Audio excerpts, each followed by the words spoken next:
কুয়াশার চাদরে মোড়া এই জনপদ।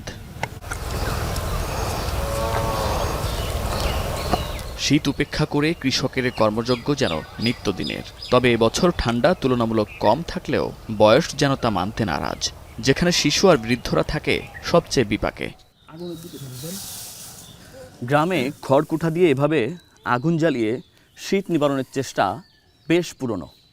শীতের তীব্রতা অনুযায়ী সকাল কিংবা সন্ধ্যার পর এই আয়োজন চলে বিভিন্ন পাড়া মহল্লায়। তবে আগুন যতটা উষ্ণতা দেয় তার চেয়েও বেশি উদ্বেগ বাড়ায়, কেননা আগুন পোহাতে গিয়ে প্রায় প্রতিদিনই দেশের কোথাও না কোথাও কারো শরীর পুড়ে যাচ্ছে, ঝরছে যাচ্ছে ভবিষ্যৎ। শীত মৌসুমে ঢাকার পার্শ্ববর্তী গাজীপুরের হাসপাতালগুলোতে দগ্ধ রোগীর সংখ্যা বেড়েছে। তবে এসব হাসপাতালে বার্ন ইউনিট না থাকায় প্রাথমিক চিকিৎসা শেষে পাঠানো হয় রাজধানীর জাতীয় বার্ন অ্যান্ড প্লাস্টিক সার্জারি ইনস্টিটিউটে। 5 to 10% বার্নের ক্ষেত্রে, যাদের ক্ষেত্রে স্বাভাবিক দৈনন্দিন কাজকর্ম করা কষ্ট হয়ে যায় তাদেরকে আমরা ভর্তি রাখি, কিন্তু কিছু ক্রিটিক্যাল পেশেন্ট থাকে যাদেরকে আমরা রেফার করে দিই।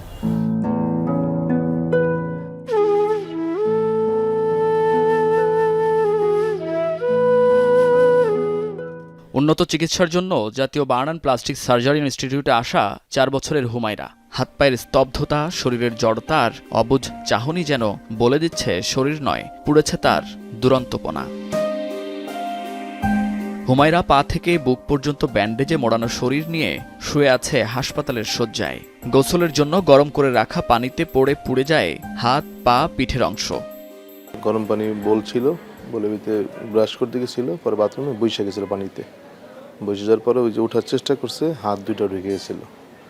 প্রায় 18% আর কি ইনজুরি হয়েছে। গরম দুধ মুখে পড়ে বরিশাল থেকে আসা 15 মাসের শিশু ফাতিহা, 4 বছরের ইউসুফ কিংবা রাজধানীর মাতুয়াইলের আরোয়া, অধিকাংশেরই গল্প হুমায়রার মতো। পাশের রুমে এক মহিলা গরম পানি দিছে, সাথে সাথে মারামারি করতেছে, দৌড় দিছে। আমার মহিলা পাতিল নিয়ে যাইতেছে, ওই পানি ওনার গায়ের সাথে ধাক্কা লেগে ওই পানি আমার মেয়ের শরীরে পড়ছে। দুধ জাল দিয়ে টেবিলের উপরে রাখছে, আস্তে আস্তে বাচ্চা মানে দুধটা কাট করে মগটা আর কি ফালাইয়া দিছে।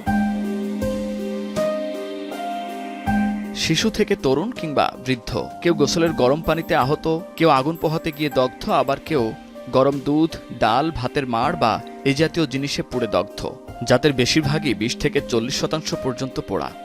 এই সময়ে অন্য প্লাস্টিক সার্জারির রোগীদের আসলে আমরা ভর্তি দিতে পারি না, কারণ বার্ন এতই বাড়ে। পুরুষ রোগীর তুলনায় এই সময়টাতে শিশুদের সংখ্যা বেশি থাকে, মহিলাদের সংখ্যা বেশি থাকে এবং বয়স্কদের সংখ্যা।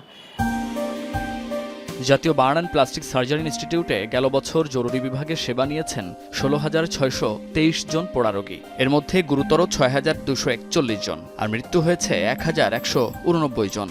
পোড়া রোগী ভর্তির দিক থেকে জানুয়ারি মাস শীর্ষে রয়েছে। এছাড়া নতুন বছরের 25 জানুয়ারি পর্যন্ত বহির্বিভাগে 6,543 জন, জরুরিতে 1,000 রোগী সেবা নিয়েছেন, আর ভর্তি হয়েছেন 498 জন দগ্ধ রোগী, যার মধ্যে মারা গেছেন 89 জন। অ্যাডাল্ট একটা মানুষের ক্ষেত্রে 15 ভাগের বেশি পুড়লে তাকে অবশ্যই স্যালাইন পুশ করতে হবে, আর বাচ্চাদের ক্ষেত্রে আরও কম, বাচ্চাদেরকে 10 ভাগের বেশি পুড়লেই কিন্তু স্যালাইনটাকে তাকে পুশ করতে হবে। এবং এটা হলো প্রথম 24 ঘন্টা হলো খুবই গুরুত্বপূর্ণ আমাদের সময়। তো ওই সময়ের মধ্যে যদি আমরা না করি, বাচ্চার যে ইলেকট্রোলাইটস ইমব্যালেন্স যেটা হয়ে যায়, এটা কিন্তু রিকভারি করা বেশ টাফ হয়ে যায়, এবং প্রথম ম্যানেজমেন্টটা আমরা না করতে পারলে রিকভার করা বেশ কঠিন হয়ে যায়। উপজেলা ও জেলা হাসপাতালে পোড়া রোগীদের সঠিক চিকিৎসা না থাকায় 50 ভাগ রোগী দুর্ঘটনার প্রথম 24 ঘন্টায় হাসপাতালে ভর্তি হতে ব্যর্থ হন। আগুন লাগলে সঙ্গে নিজেকে থামতে হবে। মুন্নাফ রশিদ, এখন, ঢাকা। সিল্কোর সিল্ক অ্যান্ড শাইন, যাতে আছে আর্গান অয়েল ও ওট প্রোটিনের গুডনেস, যা আপনার চুলকে রাখে হেলদি অ্যান্ড শাইনিং।